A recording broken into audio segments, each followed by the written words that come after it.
आप इस पूरे ब्रह्मांड में कहीं भी ऐसे व्यक्ति को खोज लें जो आपको आपसे ज़्यादा प्यार करता हो, तो आप पाएंगे कि जितना प्यार आप खुद से कर सकते हैं उतना कोई आपसे नहीं कर सकता। आजकल के दौर में अधिकतर लोग अपने जीवन से संतुष्ट ही नहीं। उन्हें लगता है कि मैं ही गरीब क्यों हूँ, मैं ही कमज़ोर क्यों हूँ। उन्हें अपने आप में दूसरों के मुकाबले कमी लगती है।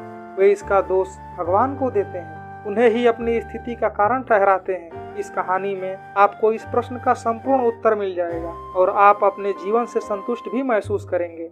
हालांकि मैं इस कहानी को सुनाना प्रारंभ करूं और आप इस कहानी में पूर्ण रूप से खो जाएं, उससे पहले आपसे विनती है कि वीडियो को लाइक कर दें। बहुत समय पहले की बात है, एक गांव में धर्म उपदेश देने के लिए अपने शिविर में पहुंचे हुए थे महात्मा बुद्ध। गांव के लोग अपनी अपनी समस्याएं लेकर उनके पास जाते और उनसे समाधान प्राप्त करके नई ऊर्जा के साथ वापस लौटते।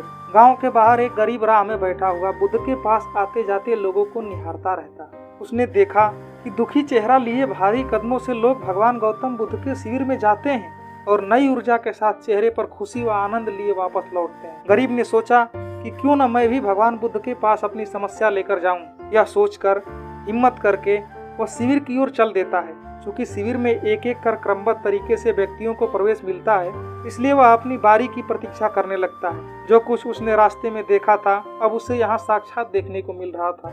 लोग एक एक कर अपनी अपनी समस्याएं बता रहे थे और भगवान गौतम बुद्ध चुपचाप सबकी समस्याओं को ध्यान से सुनते और जवाब देते जा रहे थे। उसकी बारी आई तो उसने भगवान गौतम बुद्ध को प्रणाम किया और बोला, भगवान मैं इतना गरीब क्यों हूँ। भगवान गौतम बुद्ध मुस्कुराए और बोले, तुमने कभी किसी को दिया ही नहीं, इसीलिए गरीब हो। इस पर वह आश्चर्य से गौतम बुद्ध का मुंह देखने लगा और बोला, भगवान मेरे पास कुछ देने के लिए है ही नहीं, बड़ी मुश्किल से गुजारा हो पाता है और कभी कभी तो भूखे ही सोना पड़ता है, इतना गरीब हूँ।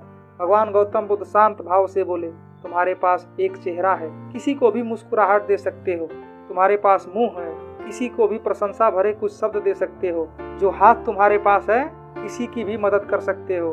दरअसल जिसके पास ये तीन चीजें हैं वो भला कैसे गरीब हो सकता है। गरीबी का भाव तो मन में होता है, मन से यह भ्रम निकाल दो, गरीबी अपने आप दूर हो जाएगी। यह बातें सुनकर उस गरीब का चेहरा दमक उठा। उसे अपने प्रश्न का उत्तर मिल चुका था। अब उसके मन में गरीबी का भाव दूर हो गया था। इस शिक्षा को जीवन में उतार कर कुछ ही दिनों उसका जीवन भी खुशियों से भर गया।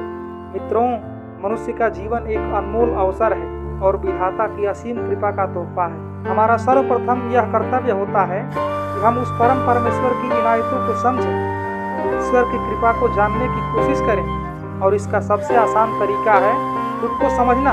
हमारा अस्तित्व क्या है, हमारे कर्म क्या हैं, आदि आदि। इसी के साथ ही मैं आपसे विदा लेना चाहूँगा और उम्मीद है कि ये कहानी आपको अच्छी लगी। अगर अच्छी लगी है तो कमेंट में जरूर बताएं। तब तक मिलते हैं नई वीडियो में नई कहानी के साथ। तब तक के लिए अपना ख्याल रखें।